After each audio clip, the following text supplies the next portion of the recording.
রাধে রাধে বন্ধুরা, তোমরা সবাই কেমন আছো? আশা করছি সবাই খুব ভালো আছো। সকালবেলা স্নান টান করে এখন বসে পড়েছি, একটু সকালের ব্রেকফাস্টটা খাবো বলে। মানে এটা এখন খাই, কিছুক্ষণ বাদে আবার কিন্তু কিছু একটা খাবো। তো যাই হোক, তোমাদের সাথে একটা কথা বলি, মন মেজাজটা খুব একটা ভালো ছিল না মাঝে, ওই জন্য একটা ব্রেক নিয়েছিলাম। একদিন তোমাদের সাথে ভিডিও দিতে পারিনি, তবে আজকে থেকে আবার দেবো, কন্টিনিউ করার চেষ্টা করব। মাঝে মাঝে শরীরটা না আর দেয় না, মনে হয় যেন একটু ফাঁকিবাজি মারি। তো যাই হোক, ভালো করে যতই ভিডিও দিই তোমরা কিন্তু কেউ দেখো না এবং সাবস্ক্রাইবও করো না চ্যানেলটা, তার জন্য আমি খুব দুঃখও পাই। তবে কিছু করার নেই, আমি আমার কাজটা চালিয়ে যাব। দেখি না ভগবান কি লিখে রেখেছে কপালে।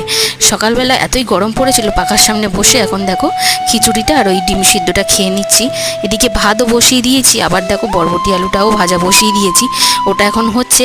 আর ওই ভাত হয়ে গেলে না আমি এখন তরকারিটাও বসিয়ে দিয়েছি। এদিকে ভাতের হাঁড়িটাও যা এসে উবুর করে দিয়েছে। দুপুরবেলায় লাঞ্চটা করতে বসে গেছি। আজকের মতো এখানেই ব্লগটা শেষ করছি, টাটা।